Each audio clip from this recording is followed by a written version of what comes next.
Hello students, welcome back to another video. अगर आप लोग BFF सेमेस्टर में हैं और सोशियोलॉजी पढ़ रहे हैं तो इसके न्यू बैच 2027-28 की क्लासेस हम स्टार्ट कर चुके हैं और आज हम BFF सेमेस्टर सोशियोलॉजी के पेपर नंबर 1 का यूनिट नंबर 2 स्टार्ट करने वाले हैं। यूनिट नंबर 2 में आपको पढ़ना है ऑगस्ट कॉम्टे का प्रत्यक्षवाद का सिद्धांत, विज्ञानों का पदानुक्रम, 3 स्तरों का नियम। तो ये 3 प्रमुख सिद्धांत ऑगस्ट कॉम्टे के हैं जो आपको पढ़ना है। उसके अलावा दूसरे विद्वान हैं हर्बर्ट स्पेंसर, इनका सिद्धांत है सामाजिक उद्विकास और सामाजिक डार्विनवाद का सिद्धांत। तो यूनिट नंबर 2 में आपको 2 विद्वानों का सिद्धांत पढ़ना है जो आपके एग्जाम के लिए वेरी इंपॉर्टेंट है। तो आज हम ऑगस्ट कॉम्टे का सिद्धांत पढ़ने वाले हैं। तीनों सिद्धांत हम आज कवर करेंगे और यूनिट 2 की पार्ट 2 की वीडियो में हम हर्बर्ट स्पेंसर का सिद्धांत कवर करेंगे। और पेपर 2 की भी क्लासेस चल रही हैं तो आप चैनल पर विजिट करके ज़रूर देखिएगा। हर एक सब्जेक्ट का सिलेबस हमारे चैनल पर डिस्कस हो चुका है। तो चलिए सबसे पहले पढ़ते हैं ऑगस्ट कॉम्टे के इन प्रमुख सिद्धांत के बारे में। मेरे प्यारे स्टूडेंट्स, देखिए यहाँ से आपका लॉन्ग क्वेश्चन बनेगा और जो बच्चे MCQs बेस्ड पेपर देंगे उनका भी क्वेश्चन यहीं से बनेगा। देखिए, समाजशास्त्र की जो उत्पत्ति हुई है वो ऑगस्ट कॉम्टे ने की थी, यानी समाजशास्त्र को एक सब्जेक्ट के रूप में विकसित करने का काम ऑगस्ट कॉम्टे ने किया था। इसीलिए इनको समाजशास्त्र का जनक या समाजशास्त्र का पिता कहा जाता है। इन्होंने समाजशास्त्र को पहले नाम दिया था सामाजिक भौतिकी, लेकिन फिर बाद में सामाजिक भौतिकी से बदलकर 22 दिसंबर 1838 ईस्वी को इन्होंने इसका नाम समाजशास्त्र यानी सोशियोलॉजी रख दिया और फिर तब से समाजशास्त्र एक अलग सब्जेक्ट के रूप में पढ़ा जाने लगा। पहले इसको सभी यूनिवर्सिटीज और कॉलेज में पॉलिटिकल साइंस या इकोनॉमिक की एक ब्रांच के रूप में पढ़ा जाता था, लेकिन बाद में 1838 से ये क्या हुआ, एक अलग सब्जेक्ट के रूप में सामने आता है। देखिए, ऑगस्ट कॉम्टे का जो मुख्य उद्देश्य था वो ये था कि समाज के अध्ययन को वैज्ञानिक और व्यवस्थित बनाया जाए। समाज का जो अध्ययन किया जाए धार्मिक और तात्विक आधार पर नहीं बल्कि वैज्ञानिक आधार पर एक व्यवस्थित रूप से समाज का अध्ययन किया जाए।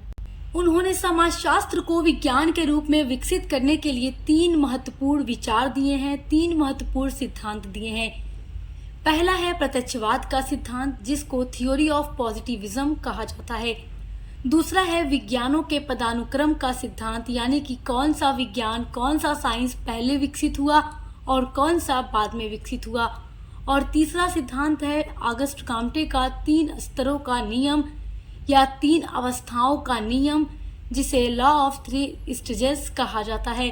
तो आज हम इन तीनों सिद्धांत को डिटेल में पढ़ने वाले हैं। मेरे प्यारे बच्चों, देखिए, आप ये जानते हैं कि जो समाजशास्त्र है वो समाज का अध्ययन करने वाला विज्ञान है।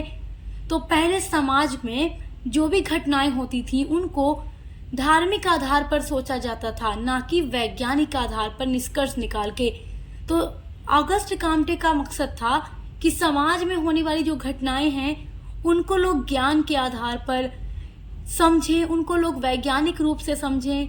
अगर कोई घटना हो रही है तो उसका जांच पड़ताल करें, उसका निरीक्षण करें, परीक्षण करें, उसका वर्गीकरण करें, उसके बाद निष्कर्ष पर पहुंचे, ना कि धार्मिक आधार पर सोचकर खत्म कर दें। तो ऑगस्ट कॉम्टे ने समाजशास्त्र एक विज्ञान बनाने के लिए, एक विज्ञान के रूप में विकसित करने के लिए जो सिद्धांत दिए हैं वही आपको इसमें पढ़ना है। समाजशास्त्र को विज्ञान इसीलिए कहा जाता है क्योंकि इसमें समाज का क्रमबद्ध अध्ययन किया जाता है, वैज्ञानिक रूप से अध्ययन किया जाता है, तथ्यों के आधार पर किया जाता है। और इन सब को विकसित करने का काम किसने किया? ऑगस्ट कॉम्टे ने किया। ऑगस्ट कॉम्टे के महत्वपूर्ण सिद्धांतों को पढ़ने से पहले आपको ऑगस्ट कॉम्टे के बारे में जानना जरूरी है, जहां से एग्जाम में क्वेश्चन आता है और इनकी प्रमुख रचनाओं से भी क्वेश्चन बनता है अति लघु में। तो आइए पहले ऑगस्ट कॉम्टे के बारे में थोड़ा बात कर लेते हैं क्योंकि ये इम्पोर्टेंट है। देखिए, ऑगस्ट कॉम्टे का पूरा नाम था Isidore Marie Auguste Francois Xavier Comte. इनका जन्म 19 जनवरी 1798 ईस्वी को फ्रांस में हुआ था और इनकी मृत्यु 5 सितंबर 1857 को हुई थी। ऑगस्ट कॉम्टे की कुछ प्रमुख रचनाएं यहाँ पर मैंने नोट की है, जो आप एग्जाम में लिख कर आएंगे तो आपको नंबर पूरा मिलेगा। Plan of the scientific operation necessary for the reorganisation, जो पब्लिश्ड हुई 1822 में। सभी की पब्लिश डेट मैंने नोट कर दी है। नेक्स्ट है पॉजिटिव फिलॉसफी, जो 6 खंडों में प्रकाशित हुई। उसके अलावा सिस्टम ऑफ पॉजिटिव पॉलिटी, जो कि 4 खंडों में प्रकाशित हुई, और इस किताब में ऑगस्ट काम्टे ने मानवता के धर्म को प्रस्तुत किया था।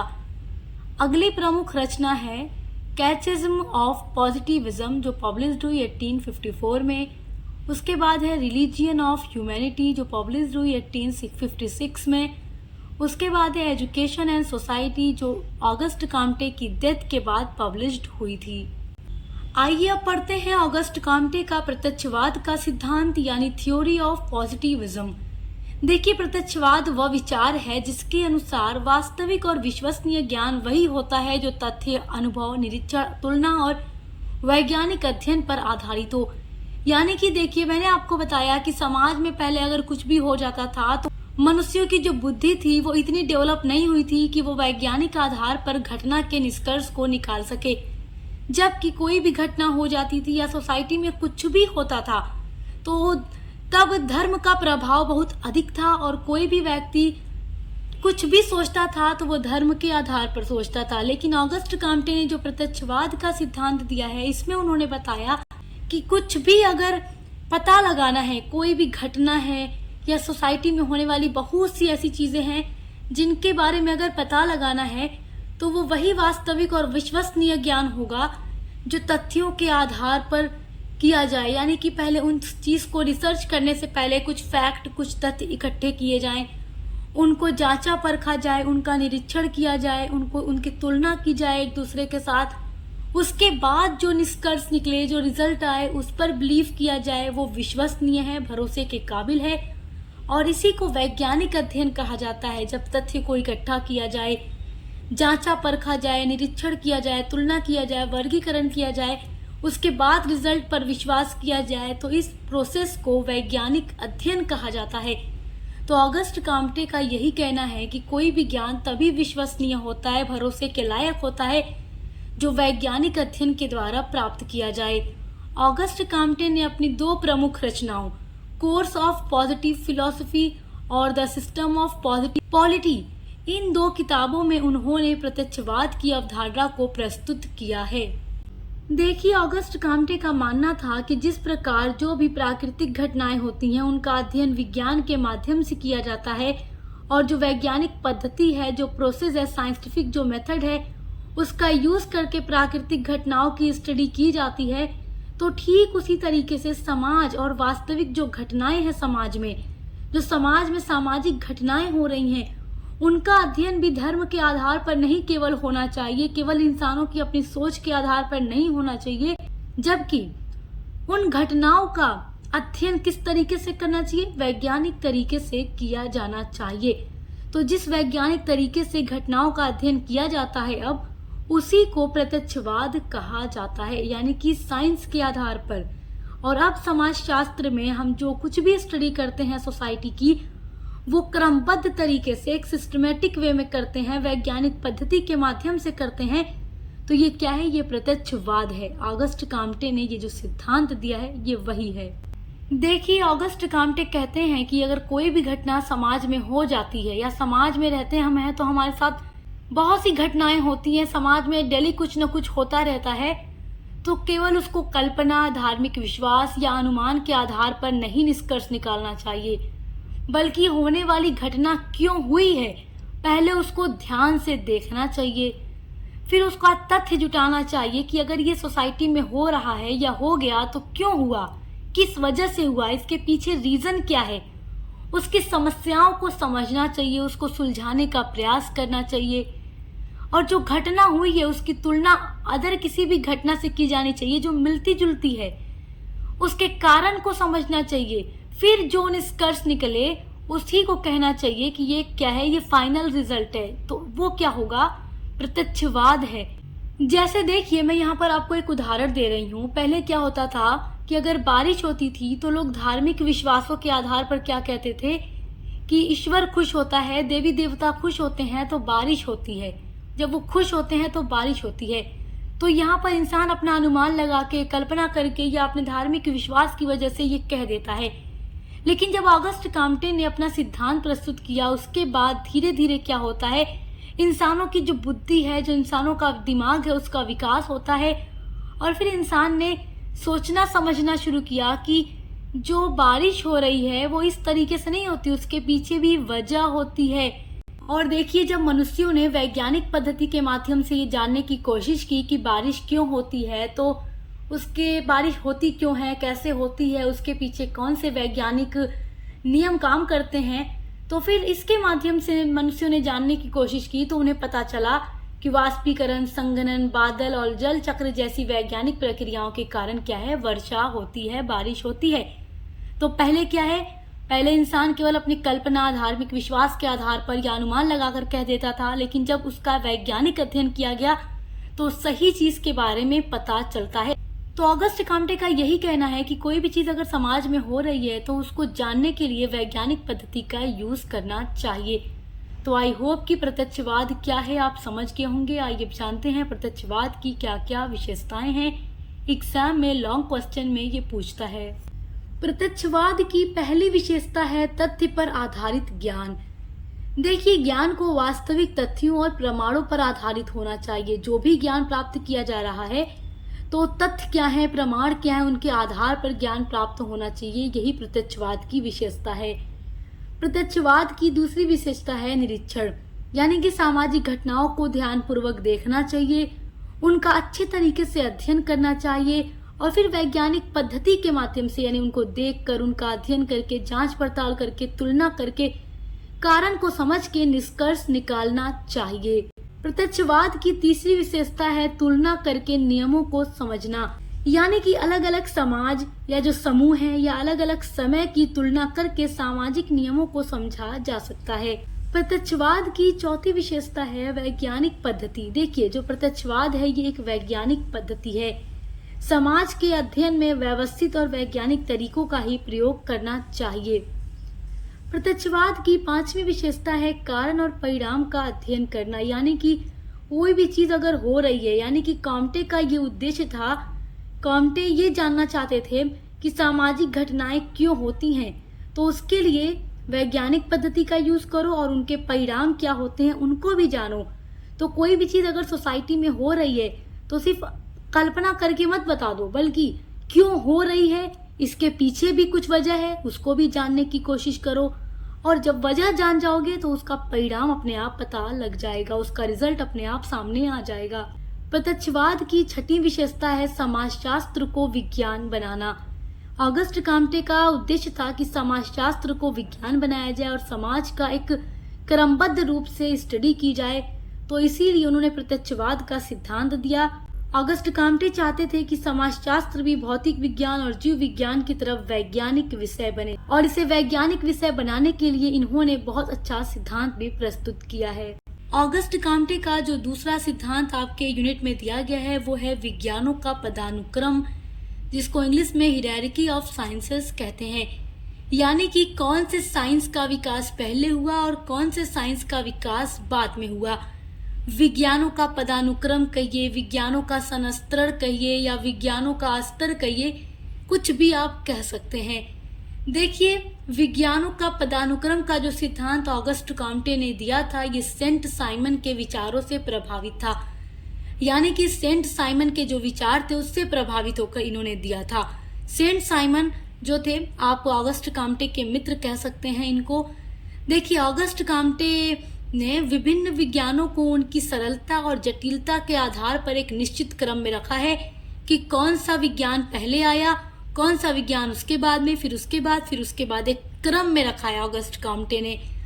उनका मानना था कि विज्ञानों का जो विकास हुआ है वो सरल से जटिल की ओर हुआ है, यानी कि ऑगस्ट काम्टे कहते थे कि पहले उन विज्ञानों का विकास हुआ जो सबसे कम जटिल थे और सबसे कम दूसरों पर आश्रित थे, यानी दूसरों पर कम डिपेंड थे और मानवता से काफी ज्यादा दूर थे। मानवता यानी इंसानों से काफी ज्यादा दूर थे और कम जटिल थे और दूसरों पर यानी अदर साइंस पर कम डिपेंड थे। उनका पहले विकास हुआ।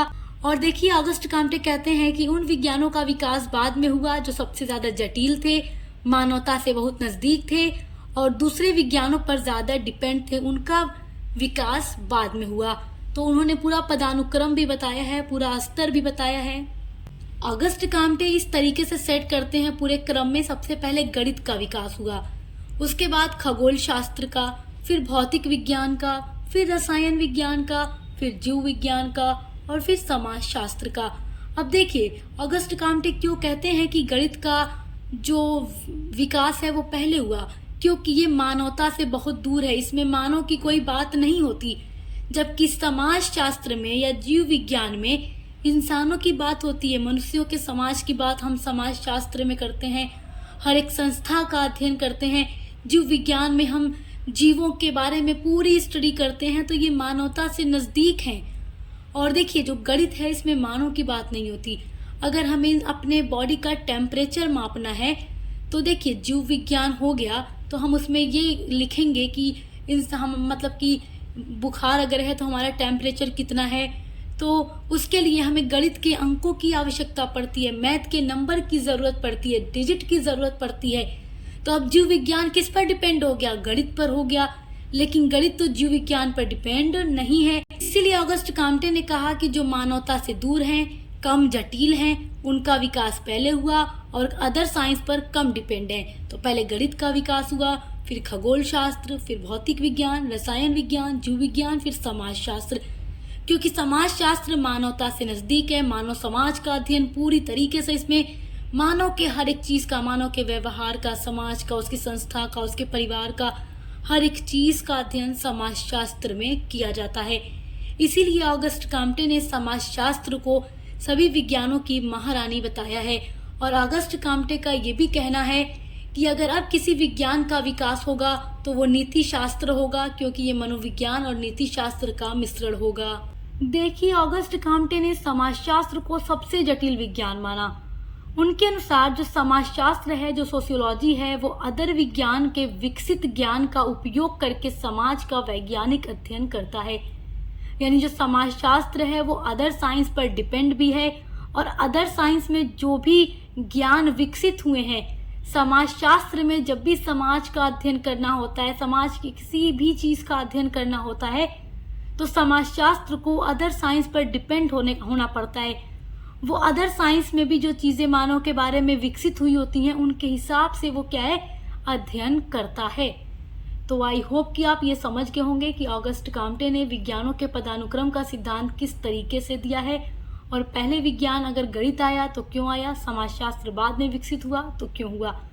आइए अब ऑगस्ट काम्टे का तीसरा सिद्धांत, 3 अवस्थाओं का नियम या 3 स्तरों का नियम या 3 स्तरों का सिद्धांत पढ़ते हैं, जिसे लॉ ऑफ 3 स्टेजेस कहा जाता है।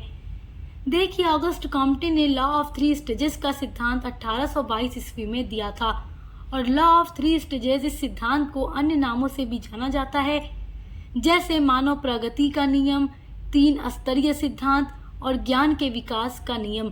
तो किसी भी तरीके से एग्जाम में क्वेश्चन पूछ दे, आप कंफ्यूज मत होइएगा, क्योंकि 3 अवस्थाओं का नियम या त्रिस्तरीय सिद्धांत किसी भी तरीके से क्वेश्चन पूछ सकता है। ऑगस्ट काम्टे के अनुसार मानव विचार जो है और समाज का जो विकास हुआ है वो 3 अवस्थाओं से गुजर कर हुआ है।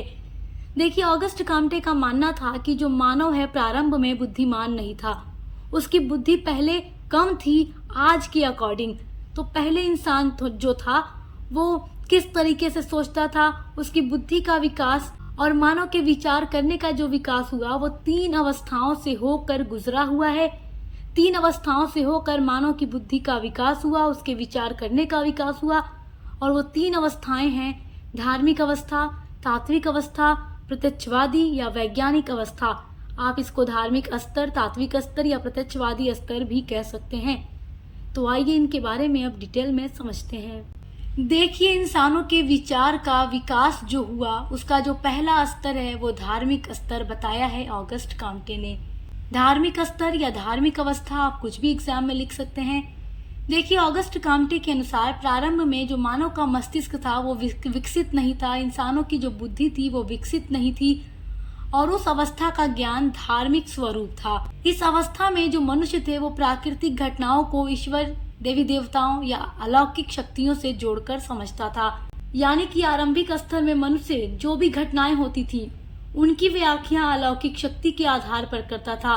मनुष्य जो था वो हर घटना के पीछे ईश्वरीय शक्ति को मानता था। उस समय के व्यक्तियों के सोचने विचारने का जो ढंग था वो धर्म पर ही आधारित था। उदाहरण के लिए आप एग्जाम में लिख सकते हैं कि पहले मनुष्य सोचता था कि बारिश क्यों होती है, तो वो इसके पीछे भी धर्म आ जाता था। ईश्वर या देवी देवताओं पर उसका विश्वास था और वो कहता था कि देवता प्रसन्न होते हैं, खुश होते हैं, इसीलिए बारिश हो रही है। तो पहले मनुष्य के सोचने का जो ढंग था वो धर्म पर ही आधारित था। देखिए, धार्मिक अवस्था में भी 3 उपचरण होते हैं। पहला है जीववाद, दूसरा है बहुदेववाद, तीसरा है एकेश्वरवाद। जीववाद क्या होता है? देखिए, पहले मनुष्य हर निर्जीव वस्तुओं में भी, निर्जीव चीजों में भी, यानी जो निर्जीव है उनमें भी आत्मा या शक्ति मानता था। देखिए, इस स्तर में प्राकृतिक चीजों का मानवकृत किया जाता था, यानी पेड़ हो, नदी हो, पर्वत हो आदि की पूजा इसीलिए मनुष्य करता था। लोगों में ऐसी धारणा रहती थी कि प्राकृतिक चीजें देवी देवताओं के निवास स्थान है और यहाँ पर देवी देवताएं रहते हैं। लेकिन जैसे जैसे मस्तिष्क में विकास होता रहा वैसे वैसे मानव ज्ञान परिवर्तन होता रहा। दूसरा है बहुदेववाद। बहुदेववाद का मतलब है कि समाज में जो अलग अलग प्रकार की घटनाएं हुआ करती थी, तो मनुष्य हर एक घटना के पीछे अलग अलग देवी देवताओं को कारण मानता था कि अगर ये घटना हो रही है तो इस घटना के पीछे ये देवता हैं, इस घटना के पीछे ये, तो अनेकों देवी देवताओं में उनका विश्वास था। और तीसरा है एकेश्वरवाद, यानी कि अगर सोसाइटी में कोई भी घटना हो जाती थी तो मनुष्य उस घटना के पीछे एक ही ईश्वर को मानता था कि ये एक ही ईश्वर है और वही उसी की वजह से ये घटनाएं सोसाइटी में हो रही हैं। देखिए, मनुष्य की बुद्धि के विकास का जो दूसरा स्तर या जो दूसरी अवस्था है वो है तात्विक अवस्था। देखिए, ये जो अवस्था है यह धार्मिक और वैज्ञानिक अवस्था के बीच की अवस्था है। यानी कि पहली अवस्था आपने क्या पढ़ी? धार्मिक, और तीसरी अवस्था आ जाएगी वैज्ञानिक अवस्था। तो उन दोनों के बीच की जो अवस्था है वो तात्विक अवस्था है। इसमें मनुष्य घटनाओं को देवी देवताओं की बजाय अमूर्त शक्तियों, तत्वों और दार्शनिक विचारों के आधार पर समझने की कोशिश करता है। यानी कि इस स्तर के ज्ञान में विभिन्न घटनाओं की धारणा न तो अलौकिक शक्ति पर आधारित होती है और न ही तर्क और विवेक के आधार पर होती है। जबकि इस समय में मनुष्य जो था अदृश्य शक्ति के आधार पर घटनाओं की धारणा करता था कि कोई अदृश्य शक्ति है जिसकी वजह से समाज में ये घटनाएं हो जाती हैं। देखिए, तात्विक अवस्था का उदाहरण सुनिए, एग्जाम में जरूर लिखिएगा। मैंने आपको भी बताया था ना कि धार्मिक स्तर में क्या होता था कि बारिश क्यों हो रही है, तो मनुष्य सोचता था कि देवता खुश हैं इसलिए बारिश हो रही है। लेकिन तात्विक अवस्था में क्या था? बारिश क्यों हो रही है? किसी प्राकृतिक या अदृश्य शक्ति है जिसकी वजह से बारिश हो रही है। मतलब कि इस समय में आते आते मनुष्य ये सोच रहा था कि देवता प्रसन्न होते हैं तो बारिश नहीं होती, बल्कि बारिश होने के पीछे जरूर कोई प्राकृतिक शक्ति है, अदृश्य शक्ति है जो दिखाई नहीं दे रही, इस वजह से बारिश हो रही है। देखिए, मानव के मस्तिष्क यानी बुद्धि के विकास की जो तीसरी अवस्था है वो है प्रत्यक्षवादी या वैज्ञानिक अवस्था। देखिए, ऑगस्ट काम्टे का कहना है कि मानव मस्तिष्क के विकास के फलस्वरूप ज्ञान के विकास का जो तीसरा और आखिरी जो स्तर है वो प्रत्यक्षवादी स्तर है। देखिए, यह मानव विचार की वैज्ञानिक अवस्था। देखिए, इस समय में आते आते मनुष्य का जो ज्ञान था वो विकसित हो चुका था और हर घटना के पीछे अब वो वैज्ञानिक रूप से अध्ययन करता है। इस अवस्था में मनुष्य घटनाओं को निरीक्षण, प्रयोग, तथ्य और वैज्ञानिक नियमों के आधार पर समझता है। इस स्तर का ज्ञान तथ्यों के अवलोकन और विश्लेषण पर आधारित होता है। मनुष्य सारी घटनाओं की तर्क और विवेक के आधार पर अध्ययन करता है और उसी को सही मानता है, जो अवलोकन और परीक्षण के आधार पर सही रहता है। देखिए, इस स्तर में कल्पना या अनुमान का कोई भी स्थान नहीं है। तो इसका उदाहरण भी आप एग्जाम में जरूर लिखिएगा और वही एग्जाम्पल लिखिएगा कि बारिश क्यों होती है। इसके पीछे अब जब प्रत्यक्षवादी अवस्था आती है, जब मनुष्य की बुद्धि पूरी तरीके से डेवलप हो जाती है, तो अब वो ये नहीं कहता कि देवता खुश होता है तो बारिश होती है या कोई अदृश्य शक्ति है जिसकी वजह से बारिश होती है। प्रत्यक्षवादी या वैज्ञानिक अवस्था में मनुष्य क्या पता लगाता है? निरीक्षण करता है, परीक्षण करता है, तथ्य इकट्ठा करता है, वैज्ञानिक पद्धतियों के आधार पर निष्कर्ष निकालता है और तब उसे पता चलता है वाष्पीकरण, संघनन, बादल और जल चक्र जैसी वैज्ञानिक प्रक्रियाओं के कारण क्या है? बारिश होती है। तो तो इस अवस्था में आकर मनुष्य ये जानने की कोशिश करता है कि घटना कैसे होती है और उस घटना के पीछे कौन से वैज्ञानिक नियम काम करते हैं। तो मेरे प्यारे स्टूडेंट्स, उम्मीद करती हूँ कि आज आप ये समझ गए होंगे कि ऑगस्ट काम्टे के ये तीनों महत्वपूर्ण सिद्धांत क्या हैं। उम्मीद करती हूँ यहाँ से जो क्वेश्चन आएगा आप एग्जाम में आप आसानी से अपना उत्तर लिख लेंगे। और पार्ट 2 की वीडियो जरूर देखिएगा इसकी, जिसमें हम हर्बर्ट स्पेंसर के सिद्धांतों को पढ़ने वाले हैं। और इसी तरीके से आपके हर एक सब्जेक्ट की क्लासेस चल रही हैं, को करिकुलर की भी वीडियोस अपलोड हो रही हैं, जिनके थ्रू आप अपने एग्जाम की अच्छी तैयारी कर सकते हैं। अच्छे से पढ़ाई करते रहिए। Best of luck. अब मिलते हैं अगली वीडियो के साथ।